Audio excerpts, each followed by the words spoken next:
तो आज की डेट में अगर आपको रिन्यूअल करवानी है तो कौन कौन से डॉक्यूमेंट्स आपको चाहिए होंगे। अगर आपने रिन्यूअल करवानी है और आपने एड्रेस भी चेंज करवाना है तो पहला स्टेप क्या होगा। आईमा पोर्टल ओपन होने के बाद ये जो ड्यूज का एरर आता है ये कब तक के सॉल्व हो जाता है। अगर आपका एड्रेस सेम है तो भी क्या आपको डिक्लेरेशन लगानी पड़ेगी।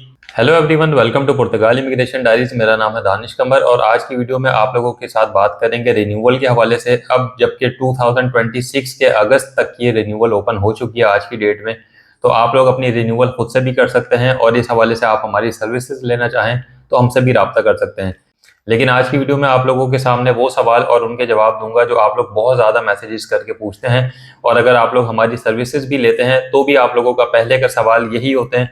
तो मैंने सोचा इस पर एक डिटेल के साथ वीडियो बना दूं। तो सबसे ज़्यादा सवाल ये पूछा जाता है कि मैंने एड्रेस भी चेंज करना है और मेरा पोर्टल भी ओपन नहीं हुआ, तो क्या मुझे पहले पोर्टल ओपन करना है या पहले मुझे एड्रेस चेंज करना है, या मैंने दोनों काम एक साथ करने हैं। तो इस हवाले से मैं आप लोगों को बता दूं कि जब अगर आपको एड्रेस चेंज करना है उससे पहले आपको अपना पोर्टल ओपन करना पड़ेगा। जब पोर्टल ओपन करेंगे तो ही पता चलेगा कि पोर्टल के ऊपर आपका एड्रेस क्या आ रहा है। इसकी एक और वजह यह भी है कि अगर आप लोग अपने एड्रेस चेंज करने की रिक्वेस्ट दे देते हैं आपके पोर्टल ओपन हुए बगैर ही, तो कॉन्टैक्ट की साइट के ऊपर एक एरर ये आ जाता है कि जब आप एक रिक्वेस्ट दे देते हैं और वो रिक्वेस्ट जब तक सॉल्व नहीं होती तब तक आप ईमेल अपडेट की रिक्वेस्ट नहीं दे सकते हैं। तो इसलिए अगर आपने एड्रेस चेंज करना है आईमा की साइट के ऊपर तो सबसे पहले आपको अपने पोर्टल ओपन करने का इंतजार करना होगा।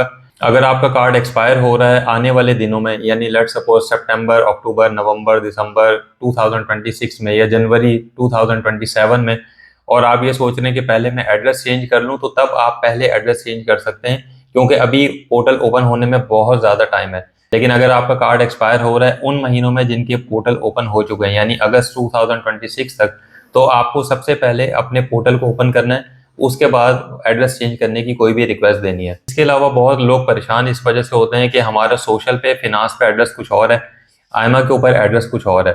तो क्या हमें सारे एड्रेस को एक जैसा रखना पड़ेगा। तो आईमा का भी यही कहना है कि आपके सारे एड्रेस एक जैसे होने चाहिए। लेकिन हमने क्योंकि बहुत ज़्यादा केसेस इसके लिए किए हैं, तो जिनके एड्रेस चेंज भी थे, फिनांस सोशल पे कुछ और थे और आईमा पे कुछ और थे, तो उनके कार्ड में भी कुछ बहुत ज़्यादा डिले देखने में नहीं आया। ऐसा नहीं था कि उनका कार्ड कोई 6 महीने लेट हो गया, 2 महीने लेट हो गया। जैसे नॉर्मली 1 से 1.5 महीने में कार्ड अप्रूव हो रहे हैं, तो सबके इसी तरह हो रहे हैं। तो इससे अभी तक बहुत ज़्यादा फर्क नहीं पड़ रहा है। एक और बहुत बड़ी कंफ्यूजन ये है कि मेरा कार्ड एक्सपायर होने वाला है और मैं लास्ट के 3 महीने में चाह रहा हूँ कि मैं अपने होम कंट्री चला जाऊँ। तो जब मैं आऊँगा और मेरा कार्ड एक्सपायर हो रहा होगा तो उस वक्त मैं सैलरी स्लिप, ग्रीन स्लिप कैसे दूंगा, मैं तो यहाँ पे होऊंगा ही नहीं। तो मैं आप लोगों को बता दूं कि आईमा को लास्ट 3 मंथ की सैलरी स्लिप या ग्रीन स्लिप चाहिए।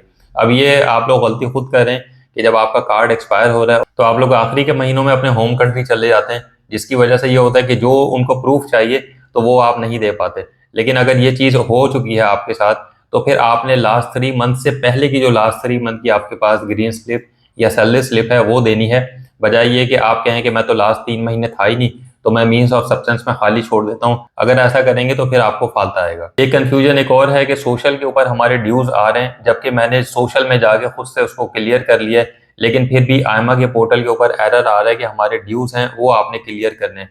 तो अगर आपने खुद जाके भी पे किए हैं सोशल में ड्यूज, जैसे कि एक हमारे एप्लीकेंट ने भी किए थे, खुद जाके उन्होंने इन पर्सन कैश में पे किए थे सोशल में, लेकिन जब उन्होंने रिन्यूअल प्रोसेस हमसे करवाया और ये एरर नहीं हटा तो हमने उसको चेक किया नो दिविदा, और नो दिविदा में उस वक्त भी उनके ड्यूज आ रहे थे। तो अगर आप खुद से भी जाके पे कर रहे हैं तो आप उसी वक्त ही नो दिविदा उनसे निकलवाएं सोशल से, ताकि आपको पता चल जाए कि आपके पास इस वक्त कोई ड्यूज नहीं है। यही चीज़ फिनांस पे भी आती है कि अगर आपके फिनांस पे कोई ड्यूज होंगे तो फिर आपका ये पोर्टल के ऊपर से एरर नहीं हटेगा, आपको पहले इसको सॉल्व करना पड़ेगा, फिर आपका पोर्टल ओपन होगा। कुछ लोगों को ये भी कंफ्यूजन है कि हमारे, क्योंकि हम ऑलरेडी फंदू ले रहे हैं गवर्नमेंट से, तो क्या इसकी बेस पे हमारा कार्ड रिन्यू हो जाएगा। तो हमारे पास इस तरह की 2 सक्सेस स्टोरीज हैं जो ऑलरेडी फंदू ले रहे थे लेकिन उसकी बेस पे भी उनका कार्ड रिन्यू हो गया। मीन्स ऑफ सब्सटेंस के हवाले से एक सवाल ये भी बहुत ज्यादा आ रहा है कि हमने ऑलरेडी 2-3 जगह काम किया है। मैं लास्ट महीने आया, मैंने उस वक्त 20 दिन कहीं और कंपनी में काम किया, उससे पीछे मैंने 2 महीने कहीं और काम किया, उससे पीछे मैंने 6 महीने कहीं और काम किया। तो इस तरह की सिचुएशन में मैं क्या हर कॉन्ट्रैक्ट लगाऊं लास्ट 6 मंथ के लिए या लास्ट 3 मंथ के लिए। तो बेहतर यही है कि आपने जितने भी महीनों में काम किया, कि आईमा की डिमांड है लास्ट 3 मंथ की, तो आपने जितने भी आपके कॉन्ट्रैक्ट चेंज हुए इन 3 महीनों में वो सारे आपने लगाने और वो सारी सैलरी स्लिप्स आपने लगानी है। तो नॉर्मली अगर देखा जाए, अगर आपका 88-89 का प्रोसेस था और नॉर्मल अगर आपको कुछ भी एड्रेस भी चेंज नहीं करना, कुछ भी नहीं करना, तो आपको क्या चीज़ें चाहिए? सिर्फ आपको 2 डॉक्यूमेंट्स चाहिए, लास्ट 3 मंथ की सैलरी स्लिप या लास्ट 3 मंथ की ग्रीन स्लिप। अगर आपकी एक्टिविटी है तो वो, अगर आपका जॉब कॉन्ट्रैक्ट है तो वो। जॉब की तरफ से अगर आपको डिक्लेरेशन मिल जाता है तो ठीक है, यानी वर्क का डिक्लेरेशन। अगर वो नहीं मिलता तो भी कोई इशू नहीं है, उसके बगैर भी आपका कार्ड रिन्यू हो जाता है। एक डॉक्यूमेंट ये हो गया आपका। सेकंड डॉक्यूमेंट आपके पासपोर्ट के, पूरे पासपोर्ट के सारे पेजेस के स्कैन, और जो कि नोटरी हुए होने चाहिए। अब पासपोर्ट का स्कैन कैसे करना होता है मैं आपको यहाँ बता देता हूँ। लेट्स सपोज ये आपका पासपोर्ट है, आपने पासपोर्ट का पूरा इस तरह आमने सामने 2 पेज हुए, इसका पूरे का स्कैन कर लिया।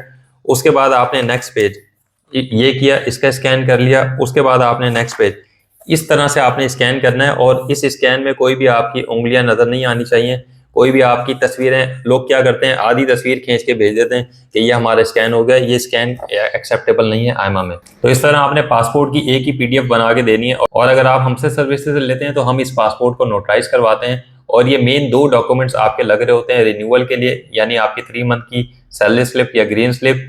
अगर आपकी जॉब है तो आपकी जॉब कॉन्ट्रैक्ट, जॉब नहीं है एक्टिविटी है तो एक्टिविटी, और साथ में आपके पासपोर्ट का स्कैन। मेन आपके ये 3 डॉक्यूमेंट्स हैं जिसकी बेस पे आपका कार्ड रिन्यू हो जाता है। अगर आपका कार्ड फैमिली की बेस पे है तो उसमें मांगा जाता है जो आपका मेन एप्लीकेंट था उसका टीआरसी कार्ड का स्कैन, और जो आप हैं जिनका कार्ड एक्सपायर हुआ, यानी मेन पर्सन जिसने अपनी फैमिली को बुलाया उनके कार्ड का स्कैन।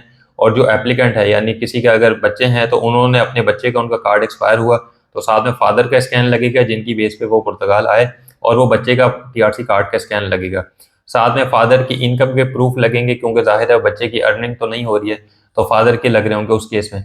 इसी तरह हस्बैंड वाइफ हैं तो हस्बैंड के लग रहे होंगे, जिन्होंने अपनी वाइफ को पुर्तगाल बुलवाया था उनके लग रहे होंगे। इसके अलावा फैमिली का कार्ड है तो अकोमोडेशन का प्रूफ आपसे मांगा जाता है, उसमें आपने हाउस डिक्लेरेशन लगानी है। अगर आपके पास हाउस डिक्लेरेशन नहीं है तो आप जुंता लगाने का सोच रहे हैं तो आपको फालता आ सकता है। अभी तक हमने जितने भी केसेस किए हैं, हमने हाउस डिक्लेरेशन उसके अंदर एप्लीकेंट से डिमांड की थी और उन्होंने वो हाउस डिक्लेरेशन दी थी हमें। फैमिली के कार्ड में एक और चीज़ जो मांगी जाती है वो टर्म ऑफ रिस्पॉन्सिबिलिटी मांगा जाता है, कि वो आपकी रिस्पॉन्सिबिलिटी ले रहे हैं मेन एप्लीकेंट, कि ये मेरे साथ, मेरे यहाँ पे रह रही हैं या मेरे बच्चे मेरे साथ रह रहे हैं और इनके हर तरह की जिम्मेदारी मेरे ऊपर है। साथ में फैमिली की बेस पे जो कार्ड मिला है, तो जिनकी बेस पे वो कार्ड मिला है उनकी इनकम के प्रूफ मांगे जाते हैं आयमा की तरफ से। तो फैमिली के केस में भी मैंने आपको बता दिया, और नॉर्मल 88 89 वाले जो लोग हैं और उनके जो कार्ड रिन्यू होते हैं उसके लिए भी मैंने बता दिया। अगेन दोबारा से ये सब प्रोसीजर हमने ऑलरेडी काफ़ी ज़्यादा वीडियोस बनाई हुई हैं, इसके हवाले से आप अपना कार्ड रिन्यू खुद से भी कर सकते हैं। लेकिन अगर आपको हमारी सर्विसेज लेनी है, डेफिनेटली वो पेड सर्विसेज होंगी। हम अपना टाइम, अपनी एफर्ट्स, अपनी एनर्जी लगा रहे होते हैं, तो हम वो सर्विसेज पेड करें। अगर आपको इस हवाले से हमारी सर्विसेज लेनी है, इस वीडियो को देखने के बाद आपको डिस्क्रिप्शन में नंबर मिल जाएगा हमारा, तो आपने हमसे टू दी पॉइंट डायरेक्टली बात करनी है। व्हाट्सएप पे सिम पे आप कॉल मत किया करें, मैं सिम पे कॉल किसी की भी नहीं लेता हूं, तो इस पे कॉल करने का कोई भी फायदा नहीं है। व्हाट्सएप पे भी मेरी रिक्वेस्ट है कि बार बार कॉल मत करें। टू दी पॉइंट, इस वीडियो को देखने के बाद अगर आपको हमसे सर्विसेज लेनी है, आप हमसे सर्विसेज ले सकते हैं और आपका कार्ड भी रिन्यू हो सकता है। इसके लिए आपको मेरे पास यहाँ फिजिकली भी आने की ज़रूरत नहीं है। अगर आप फिर भी आना चाहते हैं तो मेरा ऑफिस यहाँ पोवा दी वर्जिम पोर्तो में है, तो अगर आप पोर्तो में रहते हैं तो आप यहाँ पे आ सकते हैं। ऑफिस की डिटेल भी आपको व्हाट्सएप पे मिल जाएगी। तो इस वीडियो में आई होप आपको चीज़ें समझ में आ गई होंगी। और अगर आप रिन्यूअल अपना करवाना चाहते हैं तो आज की डेट तक के अगस्त 2026 तक जिनके कार्ड एक्सपायर होने वाले हैं उनकी रिन्यूअल ओपन हुई हुई है, और आप ये अगर आप करवाना चाहते हैं तो आप हमसे कांटेक्ट कर सकते हैं। इसके अलावा अगर कोई सवाल मुझसे मिस हो गया तो कमेंट बॉक्स में आप पूछ सकते हैं, मैं कोशिश करूंगा कि मैं आपको वहीं पे उसके हवाले से आपको रिप्लाई दे दूं। और इस वीडियो को लाइक कीजिएगा, शेयर कीजिएगा, और पुर्तगाल इमिग्रेशन डायरीज यानी PID को सब्सक्राइब करें।